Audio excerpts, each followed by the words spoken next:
Hi, Sue Iannucci here, Conservation Chair of the Waterman Bird Club. Here to tell you that birds are in trouble. So today we're going to talk about why they're important to us and what we can do to help them.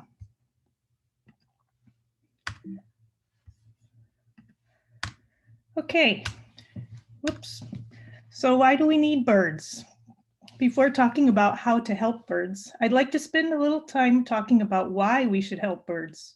Unlike Wilma Flintstone here, we no longer need a pelican to do our laundry or a pterodactyl to fly us across the country.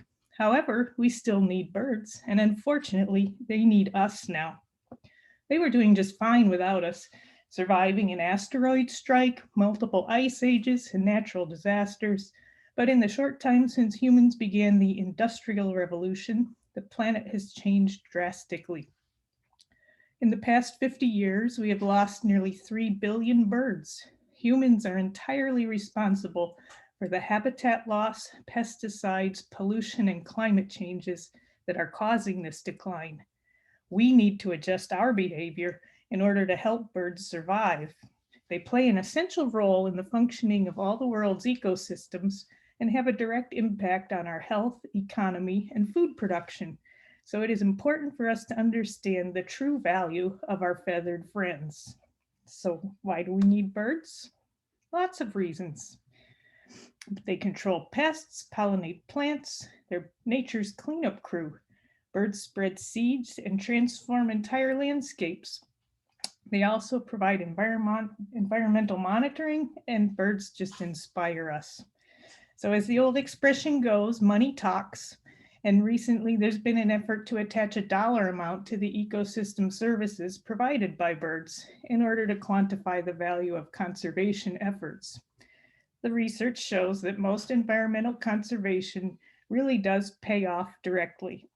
So let's look at this list in more detail. Birds control pests. Nobody likes mosquitoes. They are annoying and transmit many dangerous diseases. But fortunately for us, ducks are quite fond of the little pests and will happily eat them by the truckload, as well as slugs, snails, and a wide variety of other bothersome, potentially dangerous insects and grubs. Since mosquitoes lay their eggs in water, ducks have ready access to them, and they will eat both the larva and the adult form.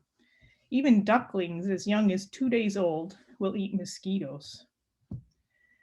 Neotropical migrants like this black-throated blue warbler feed on the coffeeberry borer, the bane of coffee farmers, many of whom are small landholders in developing countries. There are no safe pesticides to kill the borers, so without sufficient bird populations, growing coffee may not be economically feasible for many farmers. Efforts are underway to work with forestry departments, planting indigenous shade trees to provide warbler habitat. For example, in Jamaica, bird pest control was valued at as much as 1/8 of the coffee crop. To determine this, the researchers netted off some of the coffee plants to keep the birds away, and then compared the yield from the netted plants with the plants where birds were free to forage. Insect-eating birds reduced pest levels at organic wineries.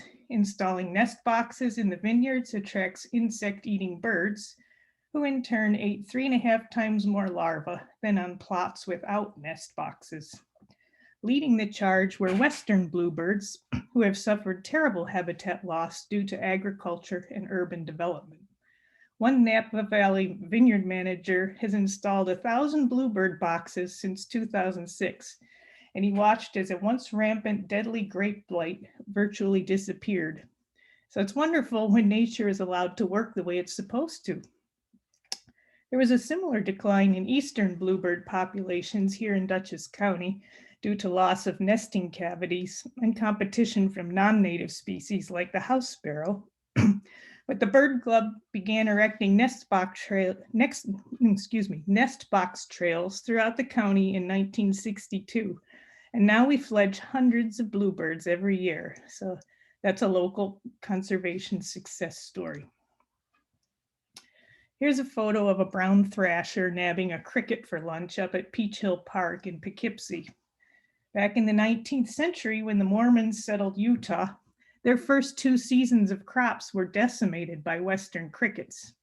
Then, in what the settlers considered to be a true miracle, the gulls arrived. They came by the hundreds, perhaps thousands, and devoured the crickets before the grain was destroyed. There are many modern stories of birds saving potato fields, fruit orchards, and cranberry bogs from insect devastation, and protecting trees like the white oaks in the Ozarks, which is prized for its lumber by furniture makers. By some estimates, birds consume between 400 and 500 million tons of insects each year. So in my opinion, being a bug magnet, this alone is reason enough to protect birds. But there's more reasons. Birds pollinate plants. Roughly 5% of the plants people use for food or medicine are pollinated by birds, specifically birds with long, thin bills designed for sipping nectar. That would be hummingbirds, sunbirds, honey creepers, and spider hunters. The only pollinator bird and the only hummingbird that breeds in Dutchess County is the ruby-throated hummingbird. As they go from flower to flower, sipping nectar, they also pick up pollen, which gets transferred to other flowers. So this is a photo of an Anna's hummingbird, but I chose it because it shows the yellow pollen that collects on the bird's forehead while it is sipping nectar. So when we create a good environment for birds, we also create a suitable environment for bees, butterflies, and other pollinators, which are critical for our survival. Birds are nature's cleanup crew. We produce an enormous amount of roadkill in the United States, but fortunately, the speed and thoroughness of vultures prevent deadly diseases such as rabies and tuberculosis from spreading. Here's a turkey vulture cleaning up a squirrel on my street. Now, vultures have a bad rap as being bringers of death, as depicted in this Far Side cartoon. But in truth, they only eat dead things and have evolved to be super efficient sanitation engineers. Their digestive system can handle bubonic plague, anthrax, rabies, and just about any other evil microorganisms. It is so corrosive, it will dissolve lead bullets, which unfortunately leads to lead poisoning and is one of the biggest threats to vultures. Leave it to humans to find a way to poison the unpoisonable. So vulture feet, unlike other raptors, have no sharp talons for killing or clutching prey.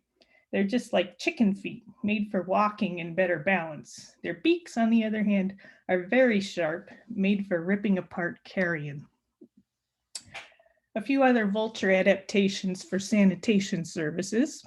The turkey vulture, shown on the left here, has an excellent sense of smell and can smell a rotting carcass from thousands of feet in the air. Their cousins, the black vultures, shown on the right, do not smell well, so they soar above the turkey vultures and then follow them to dinner. Being more aggressive, they steal some of the food, but they also protect it, so the turkey vultures put up with them. Their featherless heads are easier to keep clean when foraging in a rotting carcass. And they poop on their legs to kill bacteria and keep cool. Their only form of defense when threatened is to vomit on their attacker. So you see they are really a very shy bird and not an attack bird. There's a terrible natural experiment playing out in India where cows are sacred animals and thus left to die naturally out in the open. The vultures took care of the carcass cleanup until the 1990s when vulture populations began to crash. It was traced to a drug called diclofenac, which was used as a painkiller for aging cows, but which also causes kidney failure in vultures. Now, with 99% of the vultures gone, feral dogs have taken over the cleanup duties, and the incidences of rabies and fatal dog attacks has increased dramatically. Okay, birds are essential dispersers of seeds for plants, which provide us with food, medicine, timber, and recreation. They travel long distances and assist in germination by eating the pulp and scratching the seed coating. Birds disperse the seeds they have eaten through their droppings, bringing plants to new lands and back to ecosystems that have been destroyed, for example, by fire. It has even been shown that seeds pooped by birds have a higher germination rate than those that do not go through a bird's digestive system. Here's a female pine grosbeak, seen occasionally in New York in the winter months, chowing down on some crab apples. And here's a robin eating the berries of a native dogwood tree in the fall. I also read an article recently about using scrub jays to plant acorns in areas ravaged by fire. I'm trying this technique in my own yard. I picked up a bunch of acorns this fall while out on my walks and put them in a tray feeder in hopes that the blue jays will plant an oak tree for me. But birds don't just spread seeds. They spread other things too and actually transform entire landscapes. So here's some brown boobies in Baja, California. Mostly I wanted a picture of the white guano on the rocks as opposed to the bird, but birds are part of a delicate balance in many different ecosystems. The guano from nesting seabird colonies plays a key role in cycling nutrients and fertilizing marine ecosystems. Coral reefs thrive and fish grow larger and faster on islands that are free from seabird predators. So in Baja, you can find the boobies just by looking for the white rocks. The Nature Conservancy has been restoring the Palmyra Atoll, which is about 1,000 miles south of Hawaii, for the past 20 years, where naval supply ships brought an infestation of rats during World War II. And after the war, private owners created a coconut palm plantation, which eventually crowded out the native rainforest trees. The seabird population declined because the birds cannot nest in coconut palms, and the rats were eating their eggs.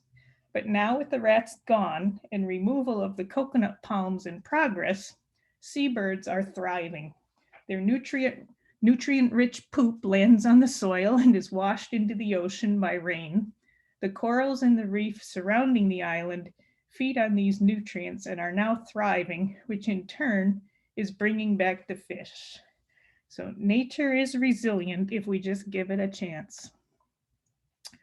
Forests, grasslands, and marshes store carbon, keeping the climate stable, oxygenating the air, and transforming pollutants into nutrients.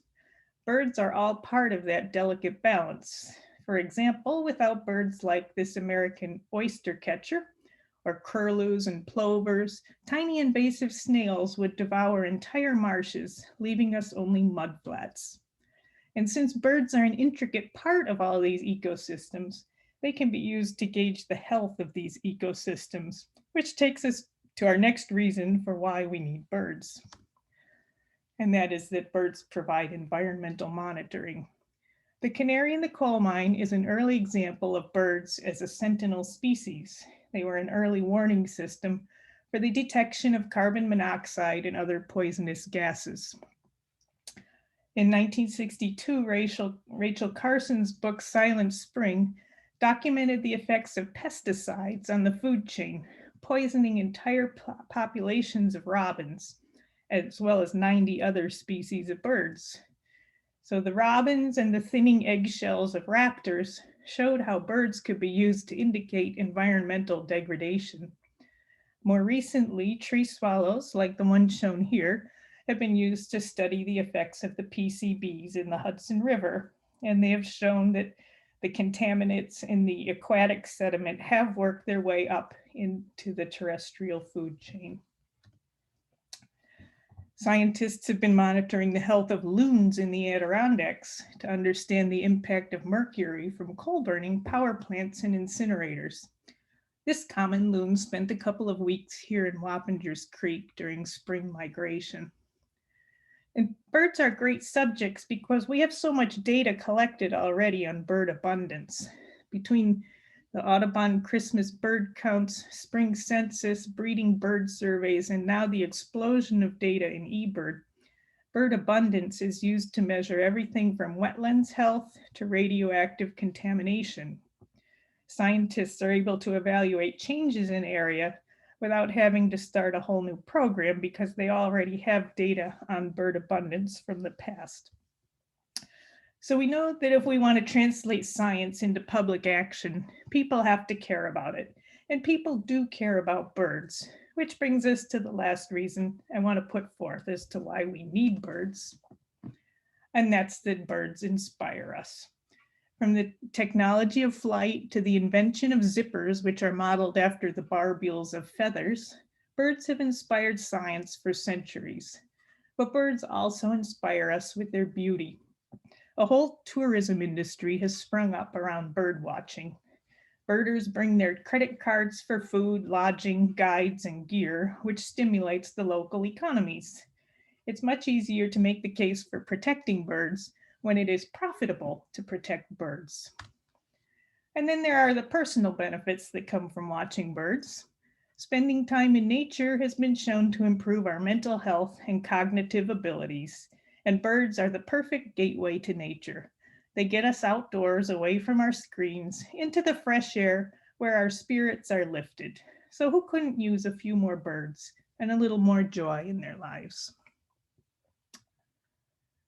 Okay, so now that we understand some of the reasons why birds are important to us, let's move on to talk about what we can do to help them. So the number one threat to birds right now is habitat loss and fragmentation due to many human-induced reasons, including urbanization, agriculture, pesticide use, logging, mining, draining of wetlands, extreme weather events, and fires associated with climate change, as well as gradual changes due to a warmer climate. Unfortunately, these are very large problems, which I don't expect us to solve right now. Instead, I want to focus on small changes that we can all make individually, which cumulatively can have a positive impact for birds. So let's start with something simple like making windows safer for birds. You may have heard it, that sickening thud of a bird crashing into a window. Roughly 500 million birds die annually from window strikes. And it's not just the tall office buildings and skyscrapers that are the problem. It's our houses too. In fact, 44% of these strikes happen on 1 to 3 story buildings. So this little tufted titmouse flew into my bay window and appeared to have suffered a broken neck. It could not raise its head, but it continued to fly around and tried unsuccessfully to eat seeds from the feeder. So heartbroken, I began to research ways to make my windows more bird safe. So glass is worse than invisible to birds. It's deadly. By reflecting the sky and vegetation during the day, windows can look like inviting places to fly. Sadly, many of the birds that fly into windows often die.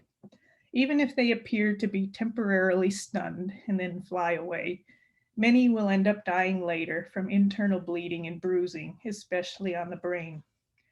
So in looking for a solution to preventing window strikes, the first step is to identify the problem. You probably don't need to retrofit all of your windows, just the most dangerous ones, including picture windows and paired windows at right angles, like on a corner room of a building, and windows near feeders or bird baths. So go outside and look at your windows from a bird's perspective. Can you see through the house to the other side? Are there inviting plants sitting in the windowsill? Many windows have exterior screens, which will cut the reflection as well as provide a cushion should a bird happen to fly into it. So these windows pose very little danger during the daytime and probably do not need any work. We'll talk about nighttime collisions in a bit. So once you have identified the problem windows, there are many options for making them safer and more visible to birds. The solution I settled on for my bay windows were these Acopian blinds, also sometimes referred to as Zen Curtains. I made them myself with some vinyl J-track and parachute cord from the local hardware store. I just used a nail to punch holes every 3.5 inches apart in the track, and then I knotted a piece of parachute cord and pulled it through, cutting it to the length of the window. I used a lighter to melt the ends of the cord to prevent unraveling, and then attached it to the outside of the window using some stick-on Velcro tabs. Voila! The window is now much more visible to birds. I can still see through it to photograph the birds, and they're aesthetically pleasing. They also make a good conversation starter at dinner parties. There are other options for making your windows more bird friendly, some cheaper and easier, and some fancier and more expensive. If you are artistic, you can take soap or tempera paint and create designs on the outside of the problem windows. If you are not artistic, you can stick lines of tape to the outside of the window. The important thing is that whatever you apply, put it on the outside of the window and pay attention to the spacing of your lines or artwork. So the patterns on the inside are often ineffective because they can be hidden by reflections on the outside of the glass. Small birds will avoid flying between vertical spaces less than 4 inches apart and horizontal spaces less than 2 inches high. So that's the spacing you need for whatever you put on your windows. If hummingbirds are the problem, you probably need to reduce your spacing to a 2 by 2 inch grid. And the lines also have to be at least 1/8 of an inch wide for the birds to see them.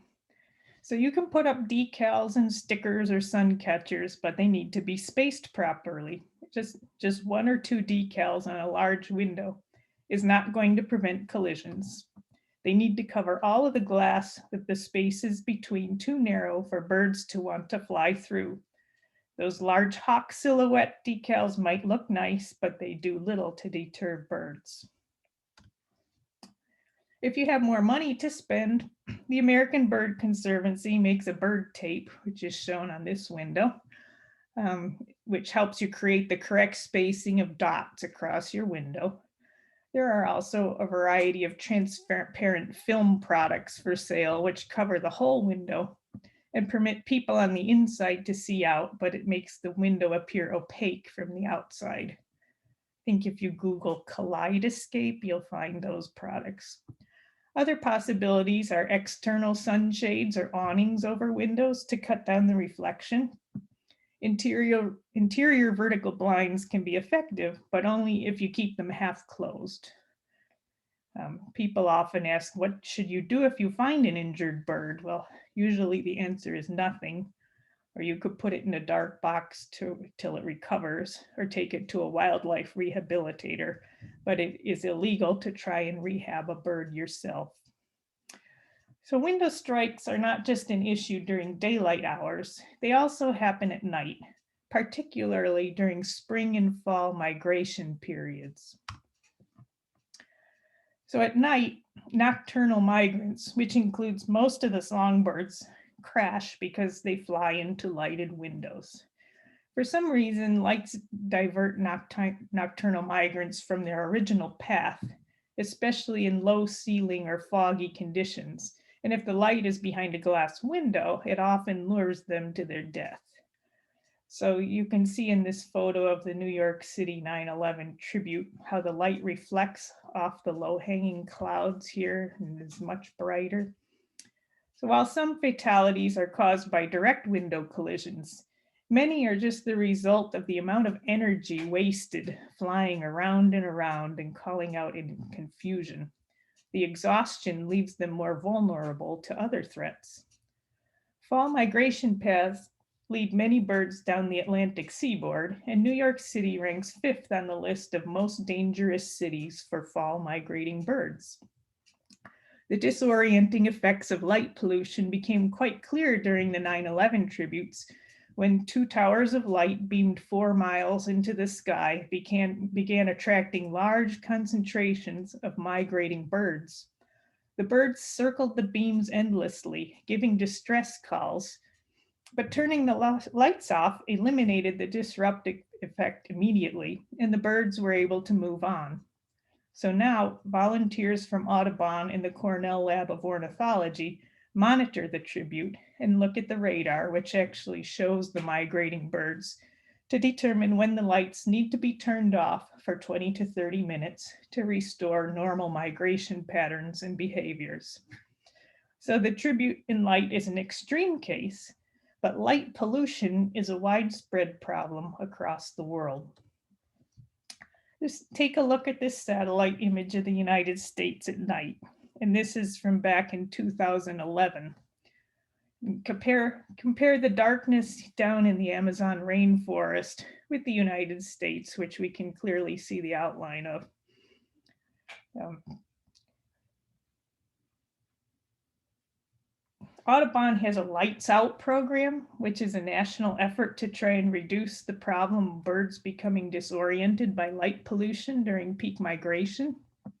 So using those birdcast forecasts, which look at radar and weather conditions to predict when large flocks of migrating birds will be passing through, they work with large cities along major flyways to determine when are the most critical times to dim the lights. And you can contribute too by turning off exterior decorative lighting and extinguishing floodlights. Turn off unnecessary interior lighting, especially on the higher stories, and pull window shades down. Downshielding exterior lights and installing automatic motion sensors and controls also helps. Avoid overlighting with the newer, brighter technology. And by turning off excess lighting during the months migrating birds are flying overhead, we can help provide safe passage between their nesting and wintering grounds. Plus, it saves you money and helps the environment by reducing energy consumption.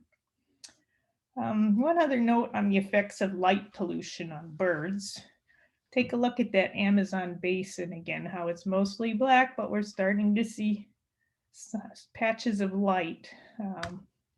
So there's some new research suggesting that purple martins might be mistiming their spring migration because of our artificial lighting that illuminates the sky at night. Now, these birds migrate from the Amazon basin to the eastern US and Canada, and they time their arrival at the breeding grounds for when there should be large numbers of insects hatching. However, when scientists analyzed data from 155 light sensor wearing purple martins over a 7-year period, they found that those exposed to bright night light at their wintering grounds left and arrived at their destination 8 days early. So scientists speculate that such drastic shifts in migration timing could affect the bird's survival. Of course, this is just one species and one study, but it's something to be mindful of and probably warrants further study. All right, sorry about that. So the next thing we can do is keep cats indoors. In North America, cats are second only to habitat loss as the largest human-related cause of bird deaths. Between the 100 million or so feral cats and the 50 million pets allowed outside, cats kill an estimated 2.5 billion birds each year in the US and Canada. 69% of these kills are attributable to feral or unowned cats. So this is a staggering number even when compared with the next largest source of bird deaths, the 500 million killed by the window collisions and 200 million killed by automobiles. Cats are not native to North America. We brought them here and allowed them to become an invasive species. So just to be clear, I'm not saying that you have to hate cats to love birds. Just keep your pets inside.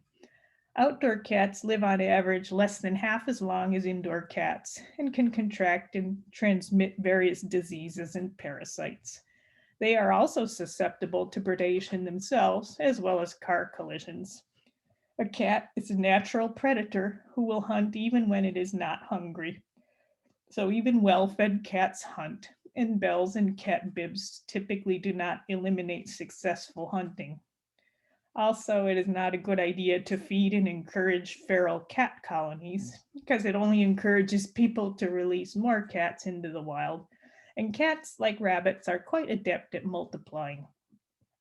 Trap, neuter, release programs are not a viable solution either, as studies show that the feral cat populations persist and in some cases even increased compared with no intervention at all.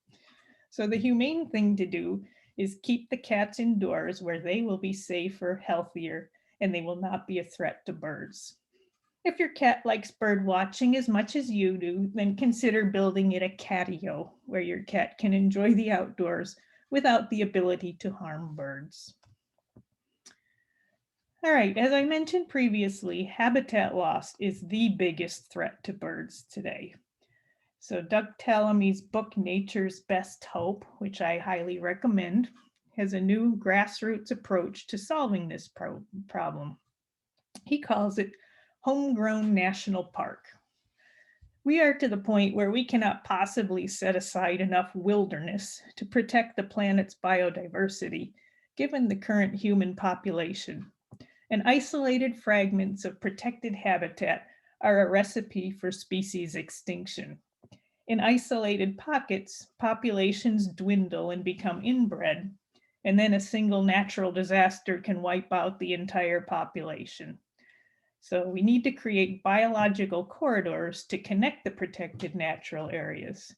This allows species to intermingle and increase their populations and reduces their vulnerability to extinction from inevitable environmental fluctuations. So where are we going to get the land to create these corridors? The vast majority of land in the lower 48 states is privately owned. And of that land, millions of acres are lawn. So replacing some of our lawn with a few keystone species of native plants would go a long way toward building the biological corridors necessary to connect the preserved habitat fragments. The beauty of this approach is that it depends only on the initiative of private individuals, making it immune from the whims of government policies and funding. It's practical, effective, and easy, and you will save time and money on lawn maintenance. So if each American landowner made it a goal to convert just half of their lawn to productive native plant communities, we could restore reasonable ecosystem function to 20 million acres of what is now ecological wasteland.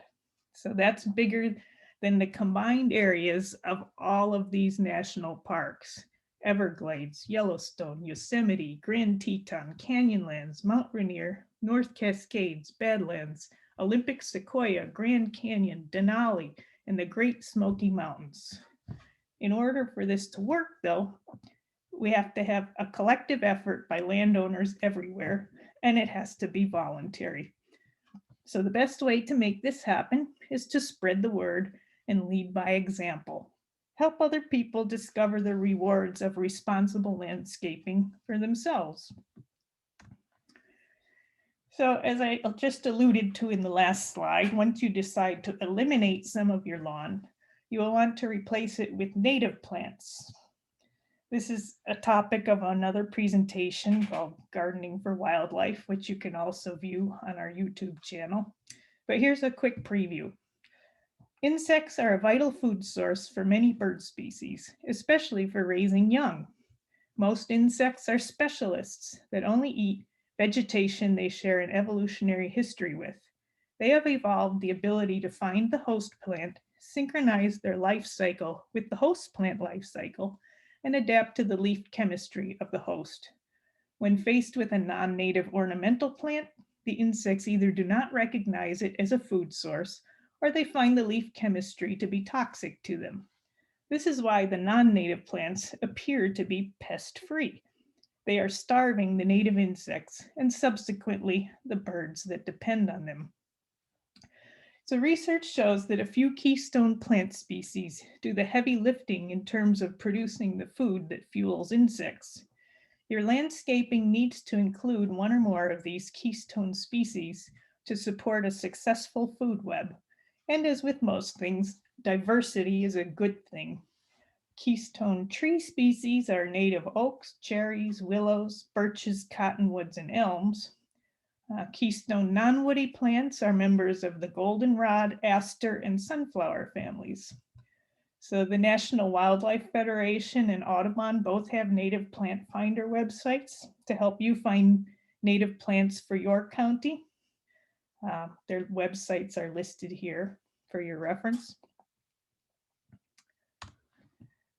So the other issue with non-natives is that they have no natural enemies, so they're able to outcompete our native species. This is basically how they become invasive. The non-natives also tend to introduce harmful diseases in insects that evolved on other continents, which run rampant when they arrive here with no natural enemies. You may have heard of the emerald ash borer. That's a prime example today. It's shown in the upper left corner on the penny there. They lay their eggs on the bark of an ash tree. When they hatch, the larvae bore into the tree under the bark and feed for 1 to 2 years. They emerge as adults through a telltale exit hole that's shaped kind of like the capital letter D and fly off to another tree to begin the cycle again. Another invasive plant is the Japanese barberry, which is the favored habitat of the white-footed mouse. And these mice are known for carrying tick-borne illnesses like Lyme disease, which is prevalent in our county. The next one on the radar is the spotted lanternfly, shown in various stages in the lower right corner. It has not arrived in Dutchess County yet, but it appears to prefer breeding on the invasive tree of heaven plant, which is found widely throughout the county. Did you notice that we have a branding image problem with our native plants? Many of our native species end in the word weed because the European colonists considered any plant that interfered with their monoculture crops to be weeds. So the invasive stinky Asian ailanthus is called the tree of heaven, making it sound like something you would want to grow. And Dr. Tallamy wonders if people would start planting native milkweed if instead it were called Monarch's Delight or sneezeweed, which by the way doesn't make you sneeze, if it were called Radiant Sunset. So ecologically speaking, these so-called weeds are our friends. Native plants support a much larger variety of insects and thus are much more beneficial to birds. So by choosing native plants, we are gardening for insect diversity. I say you can go to the other program called Gardening for Wildlife to talk about this in more detail. All right, another thing we can do to help birds is avoid pesticides. Neonics is short for neonicotinoids. These are neurotoxic insecticides designed to kill insects by attacking nerve cells. They are applied to the roots or as seed coatings, which the plant soaks up as it grows, making the plant itself, including its nectar, pollen, and fruit, toxic. Much of the chemical from treated seeds, I think about 95% of it actually, ends up in the soil and ends up contaminating our water as well. Unfortunately, it kills not only the crop pests, but our pollinator bees and butterflies, as well as aquatic insects and invertebrates too. And then even the birds who eat one of these contaminated seeds can become disoriented and anorexic. Rodenticides are another product with unintended consequences. A bait box designed to kill a mouse can end up killing an owl or a fox or even a pet cat, which in turn can end up killing an eagle or a vulture. Rodenticides are anticoagulants, which interfere with blood clotting, causing the mouse as well as the unintended targets to bleed internally and die a slow, agonizing death. The rodent eats the bait and becomes a walking poison package, typically living another 5 to 7 days. They slow down and eventually become easy prey for predators, who then themselves develop a weakened immune system and become dehydrated and emaciated, or they develop mange, which can take weeks to kill an animal. And then the scavengers take over and it works its way right up the food chain. Many of the chemical fertilizers and weed killers applied to crops, lawns, and golf courses end up in our storm sewers and local streams, eventually making their way to the ocean. Too many nutrients, mainly nitrogen and phosphorus found in fertilizers, pollute our waters and cause excessive algae growth. These algal blooms lead to low levels of oxygen in the water, causing die-offs of other plants and aquatic animals. Unfortunately, many of these chemicals also make their way into the food we eat too. So I think we all want to avoid pesticides on our food. Not only is it better for the environment, it's better for us. So something we can do is buy organic foods when possible. And this brings us to the next topic, which is food. Eat greener. We can help reduce climate warming and save bird habitat just by paying attention to what we eat. Everybody has to eat, so food is one area where everybody can make a contribution. Animal agriculture is the second largest contributor to human-made greenhouse gas emissions after fossil fuels, and it is a leading cause of deforestation, water and air pollution, and biodiversity loss. A third of the planet's ice-free land is devoted to raising livestock, and a third of the world's grain production goes towards feeding that livestock. So cattle are by far the biggest source of emissions from animal agriculture. If we were to replace just the beef we consume with plants, we could cut animal agriculture emissions by 96%. The livestock sector is also responsible for much air and water pollution and is a leading driver of deforestation. It takes 1,800 gallons of water just to produce 1 pound of red meat. So changing our diets could have a big impact on climate change. Just try substituting chickpeas for ground beef in your next batch of chili. Not only will you be helping the environment, you will improve your health too. And what you drink can make a difference too. 75% of the world's coffee farms grow their plants in the sun, destroying forests that birds need for food and shelter. Sun-grown coffee often requires the use of environmentally harmful pesticides and fertilizers. Shade-grown coffee, on the other hand, provides good habitat for many migratory birds, including orioles, warblers, flycatchers, vireos, and thrushes, to survive the winter. As we saw earlier, the birds do their part by providing natural pest control. So look for the Smithsonian bird-friendly label on your coffee.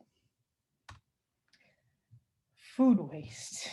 Here's a few disheartening statistics.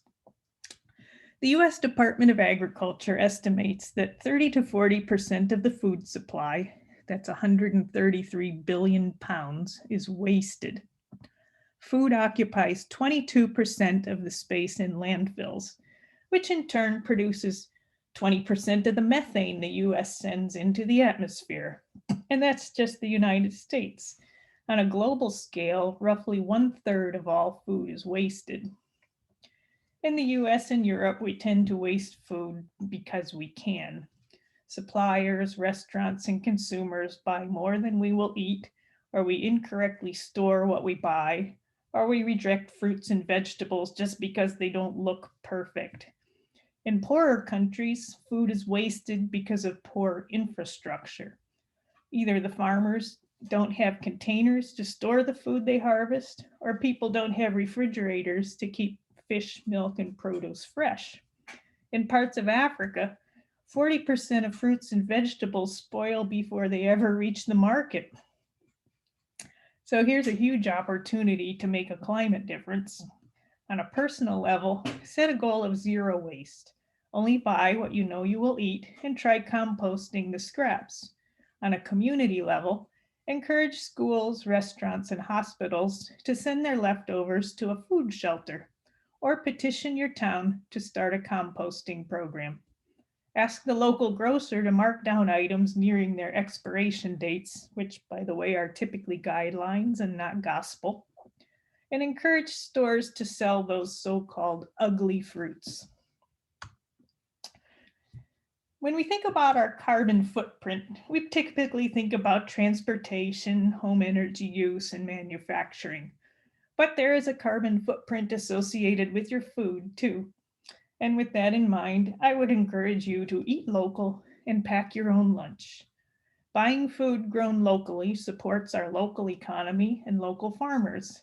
It gives you fresher produce, and it cuts your carbon footprint by reducing the need for packing facilities, shipping facilities, and refrigerated storage.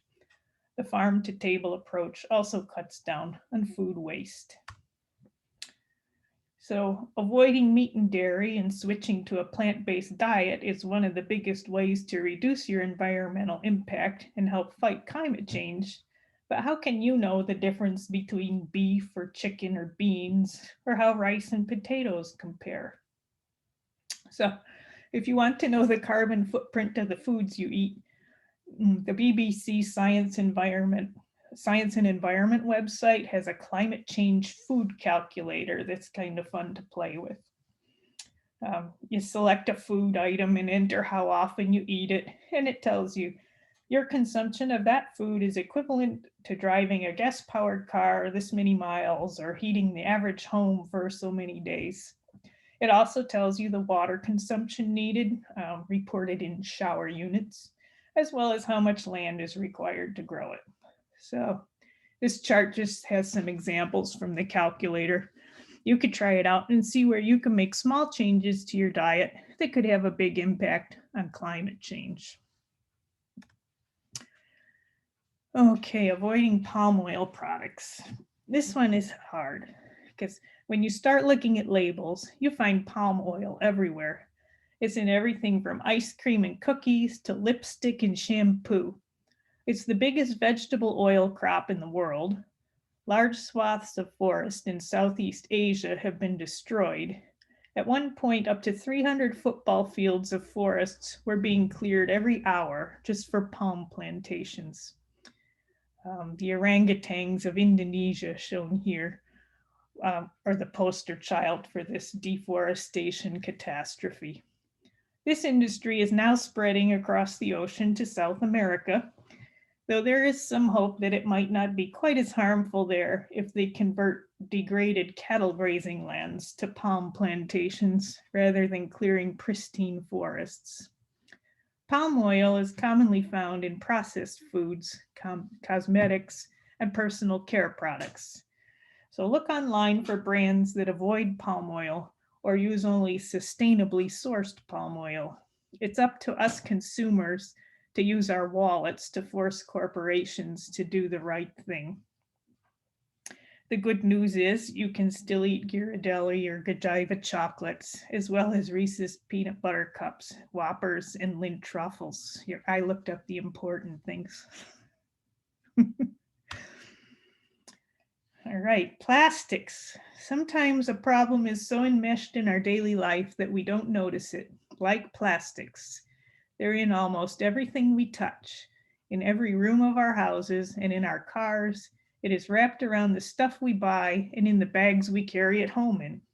We routinely drink from plastic containers and eat with plastic utensils. Even the microfibers in our synthetic clothing wash out into the waterways and end up in our drinking water. So we're consuming these pollutants on a daily basis, and it can't be good for us. The problem is discarded plastic does not biodegrade and winds up in the oceans, where it accumulates toxins and disrupts food chains. More than 5 billion metric tons of plastic waste pollute our oceans and harm wildlife. The Great Pacific Garbage Patch, which is the largest of 5 plastic accumulation zones in the world's ocean, is now the size of Texas and growing. We actually have garbage patches in all of these oceans.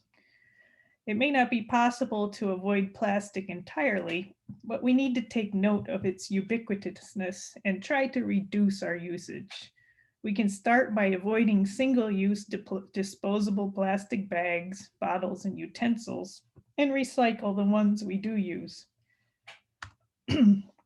There's another threat looming of a plastic production explosion, which I wanted to bring to your attention, and that is Nerdles. So before plastic is formed into a fork or garbage bag or a cell phone case, it starts out as a pre-production pellet about the size of a lentil, which is referred to as a nerdle. And where do these nerdles come from? Well, researchers developed a method to turn ethane, a previously unusable waste product of natural gas extraction, into ethylene, which is the main component of plastic. So thanks to the fracking boom and a glut of cheap natural gas in the US, there has been a massive boom in the construction of new plastics facilities. This has driven costs down to the point where making virgin plastic is now cheaper than using recycled plastic. These pellets are being transported across the country in railroad cars and either sold domestically or shipped overseas. In the process, they are being spilled everywhere and washing up on shores and wetlands where birds and wildlife cannot avoid them, especially in the vicinity of our deep water ports.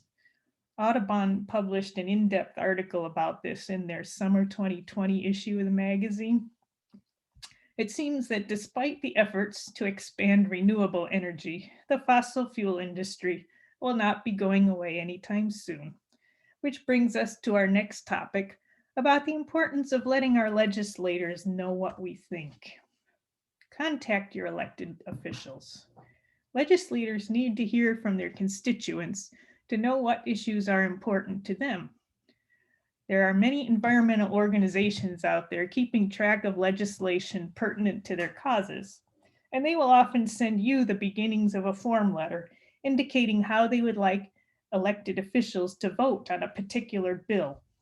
They ask you to enter your name and address and add a personal comment on why you care about the issue and then submit the form. The organization takes care of routing it to the appropriate national or state legislators. So I would encourage you to take the few minutes it takes to fill these out because it really can make a difference. To a politician, I think sometimes as few as 5 or 6 letters or phone calls indicates what they think is a great deal of public interest in a particular bill or issue. So they need to hear from us to best determine how to manage finite public resources. Sometimes it can be exasperating. I know I have had to ask my elected officials to defend the Migratory Bird Treaty Act multiple times now, but persistence pays off.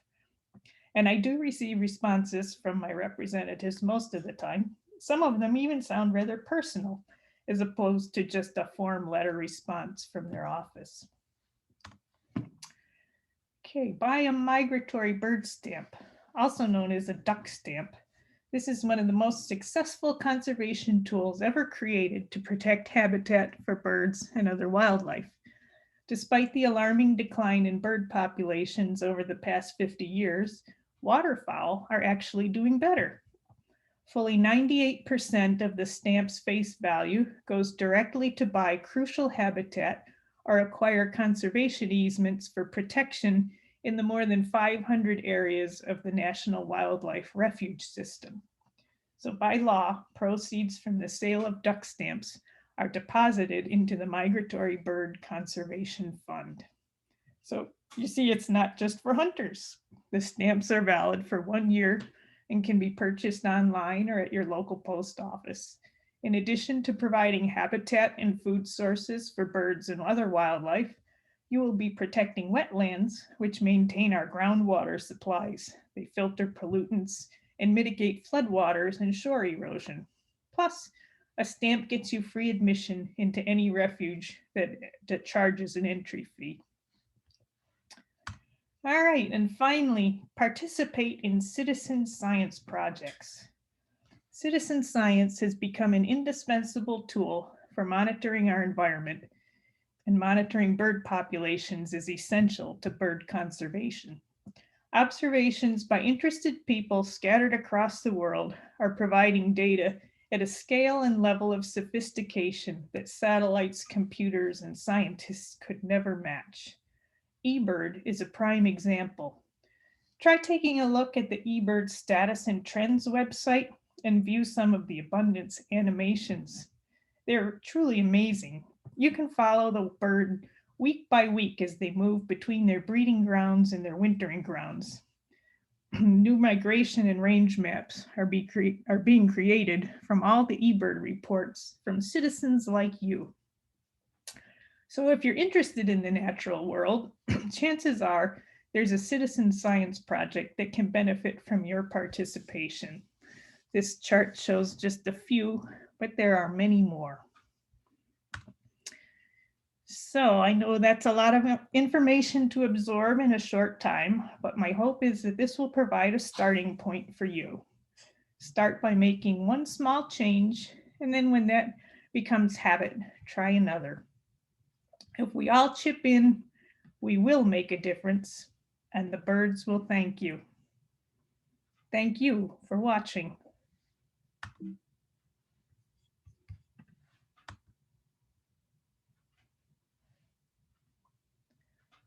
Listed here are the resource sources I used to create this presentation. Feel free to go to any of the links and do further research.